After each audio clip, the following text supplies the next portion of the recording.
This is Sophie Lawson from sophielawson.com, and this is episode 28 of the So Free Art podcast, which is a little podcast I do each week about art and things. And this one is going to be all about sleep and how the past week I've realised never to sacrifice sleep. So that's what this week's topic is going to be about, and I think it's going to be a little podcast this week because I need to get back to sleep. So that's what the topic is. Before we jump into the topic, this week's little art tip is to never assume when doing art. And you can also find the podcast on YouTube now at youtube.com/SophieLawson. And that's basically it, really. I didn't post anything to like Instagram, Twitter and stuff like that for about 3 months, I think, because I needed a break from it. But I've decided that I'm going to go back to Instagram and stuff over the next few weeks. But I was going to talk about something with Instagram, because one of the reasons that I stopped posting on Instagram was because I'd set this rule up where I needed to post 3 drawings and then 3 photos from my transitioning section, another 3 drawings and then 3 photos. So I'd made this rule where I couldn't just post something if I wanted to. It had to be a certain day, and I realised that having this rule, whilst it maybe made the grid, like the overall Instagram feed, look quite pretty, it was just getting in the way of being able to use it. So what I'm going to do moving forward is just post anything, and the way I'm going to get over this is, I think if I just post anything, so that would be drawings, sketches, quotes, it's going to be all related to each other, but I think the Instagram feed might look a bit messy, but the way I'm going to get over that is by not looking at it. So I just think if I don't look at the feed, then it's not, if I don't look at the feed, is it actually messy? It's a bit like that thing, if a tree falls in the woods and there's nobody around, does it make a sound? Well, if your Instagram feed is messy but I don't look at it, is it actually messy? So hopefully I can just start posting more to Instagram of things I want to post. So that's that. I'll put links in the show notes to everything, which you can find at sophielawson.com. But this week's topic is all about sleep. So what actually happened was this week, like all of my routines kind of fell apart, because what happened was in the middle of last week, quite randomly, I applied to a job and I was successful. So I started that job last Sunday, but because it was so sudden, I couldn't hand in a notice to my other job. So it means I've been doing 3 jobs this past week, and I've always had this rule, which I think is a good rule, of never sacrificing sleep, because I've always felt like sleep is the key to everything. But because I had to do these 3 jobs, it's meant that I've had to go to work, come home, and just like slot little blocks of sleep in here and there between all of the jobs. So I've only been getting like 3 hours sleep here, 4 hours sleep here and stuff like that. The thing is, it should be really good in a few weeks' time, because once I've quit this other job, which hopefully I can do on Monday this week, once that job is over, I should have a lot more sleep and a lot more time to do things. So it's going to be good in the long run, but for the short term, I had to sacrifice sleep.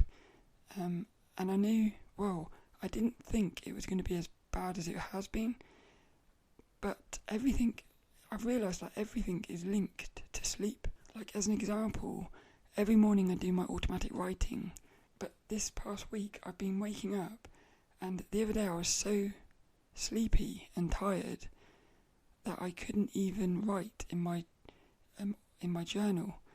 I was like writing, and I might read it now, because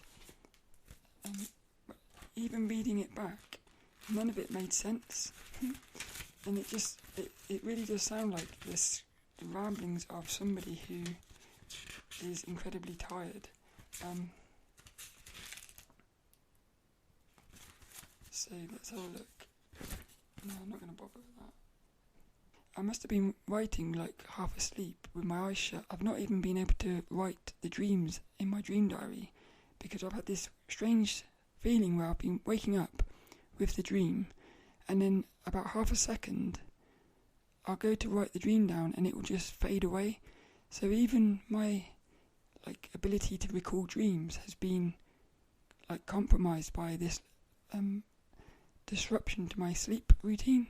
I think sleep does need a solid routine, so it just really hit me this week. And even, I guess you could say, the podcast has suffered in a way because the topics that I wanted to talk about this week, I just couldn't do it because it sort of felt like it was going to require too much brain power. So I just feel like it's more important at the moment to get sleep. But I thought it would be quite funny to make the thing of sleep, this lack of sleep, be the topic for this week's show. I thought that'd be quite funny. So I don't really know what I'm trying to get at other than sleep is incredibly important. And because I've started adding Lil Sophie affirmations to the website at sophielawson.com, I've got this little text file inside of an app called Wonderlist, which it's an app that I use to just, if I have a thought pop into my head, I just quickly type it out just to get it out of my head. And I've got this folder which is full of future affirmations that I want to turn into Lil Sophie affirmations. And one of them that I put in a few weeks ago is, success requires sacrifice, but never sacrifice sleep. And it's quite weird how I've ended up doing the thing that I've said in that affirmation. So I always knew how important sleep was, but I had never really felt the effects of not getting sleep, or certainly it's been a few years since I've experienced it. So in a weird way, maybe it is quite good that I'm experiencing this, because when I do that affirmation, I'll have a lot more of a feeling that I'll be able to put into it. And the idea that I've had for that affirmation is, I've thought about, and these affirmations are just it's a single image on the computer which has a Lil Sophie posing in a certain way with the quote or the affirmation underneath. And what I've sort of thought about with this one is, in my little sketchbook that I take to work, I've sketched out a couple of thumbnails, and one of them is Lil Sophie standing on the top step of a podium, having just won a race, a Formula 1 race, and the other two people on the podium with her are cheering for her, and she should be incredibly happy because she's just won, but because she's so tired, she can't enjoy the success. So it's almost like she would have been better off finishing third, having had a lot of sleep, because she'd be able to at least enjoy it. So that's the sort of thing I was thinking about for that affirmation. The main thing I'm trying to get at is never sacrifice sleep, and I've really realised that this week. So that's this week's topic, is never sacrifice sleep. It's weird, a lack of sleep not only affects how you feel during the day, but it affects your dreaming as well. And I never really realised that before, so I've actually kind of learnt something from this lack of sleep. So there's always positives, I guess. And that's this week's topic. You know what time it is now. And that sound means it is time for this week's little art tip. And whereas the other art tips have all been about physical art tools and stuff, this one is more of a mental one, and it is basically to never assume when doing anything with drawing and painting and stuff. In fact, I would say never assume anything, but I feel like it's very important with drawing. And the example I've got is in 2014 when I first started drawing, and I was starting to want to go in a realistic pencil drawing route.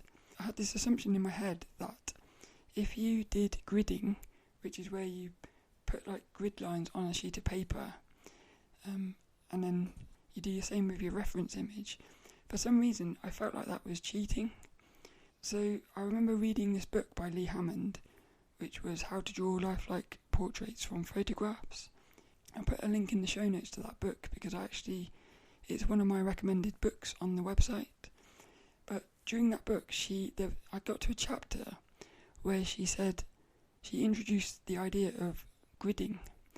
And at the time I'd never done that before, and I remember thinking, I don't want to do that, because I felt like it was cheating, and it got to the point where I almost stopped reading that book because I didn't want to do it, but something said, like, give it a go and see how you feel, and I have to say it was the best thing I ever did, because from that day on, any time I've ever had that feeling again of reading something or hearing somebody like give some advice on how to do something with drawing or something, if I ever get that feeling again of I don't like the sound of that, or just assuming that I'm not going to like it, I will always actually now do it, because I almost feel like the fact that I'm assuming that it's not going to be good means it probably is good, and it goes back to this thing of how the mind seems to sabotage you sometimes, and it sets you up to not do the things that are going to be good for you. So with this gridding, when I started gridding, like, my drawings just improved so much, and not just like the proportions and stuff, but what also improved was, well, it was the proportions, but what improved was the proportions when not using the grid. Before I used gridding, I had always assumed that if you used grids, it's cheating, and it would you would end up relying on it, and you wouldn't be able to draw without the grids.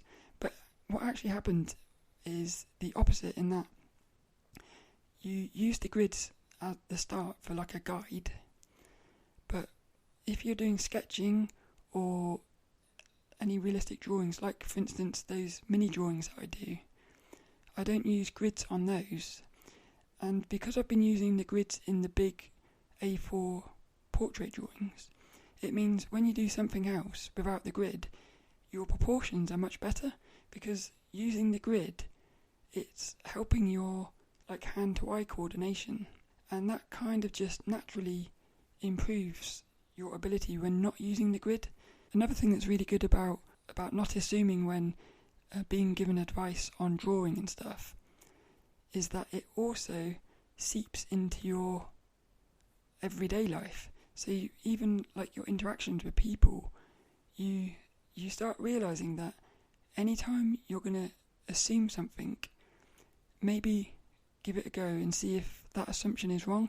And what I've noticed is most of the time, all of my assumptions are wrong. So I feel like this has been something that's really been very positive. And so this week's little art tip is to never assume when learning anything to do with art. And I think that's it for this week's podcast as well. So you can find show notes at sophielawson.com. You can also find the podcast on YouTube at youtube.com/sophielawson. And I've been uploading the episodes every day since I started that. So I think it's on episode 18 at the moment. And once it's caught up, they'll be going out live on YouTube at the same time as the website. So that's that. This week's inspirational quote actually goes to the Dalai Lama. This week's inspirational quote goes to the Dalai Lama, and it is: sleep is the best meditation. The Dalai Lama.